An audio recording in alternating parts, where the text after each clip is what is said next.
यिनी काफल खान हामी कहाँबाट कहाँ आइपुग्यौँ। रुखमा छन् 5-6वटा मात्रै काफल। के छ बुन्डुरु? हामी जानुपर्ने यति माथि जानुपर्ने छ। अहिले हामी चोत्राको बुट्टा अलिअलि पाकेछन्। ब्ल्याक ब्ल्याक कलरको टिप्नुपर्छ है हामी।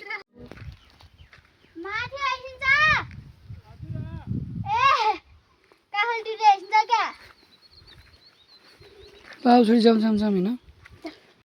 फाइनल्ली हामी काफल भएको ठाउँमा आइपुग्यौँ। खासै थकाइ नमानिकन नै यो काफलको रुखहरू यहाँ काफल नदेख्यो पनि काफलको रुख चाहिँ देखिएछ। खै त लालीगुराँस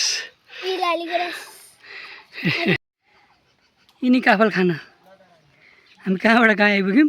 रुखमा छन् 5-6वटा मात्रै काफल। काफलको रुखमाथि चढ्दै म काफल टिप्दै काफल त्यहीँ छ फेरि। कता हो त्यो त मलाई केही थाहा छैन यार। ल हेर्नुहोस् अलग प्रजातिको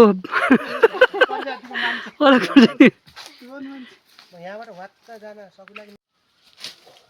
ओहो अनि तपाईँ च्याप्पै समात्नु रहेछ त यो। हामी यस्तो यस्तो बाटो हिँड्दैछौँ। दिदीमा हामीलाई काफल टिप्ने भाइ बहिनी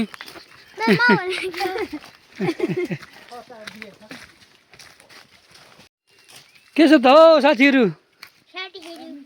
के छ हौ? बस हल्ली चल्ली ठिक छ नि।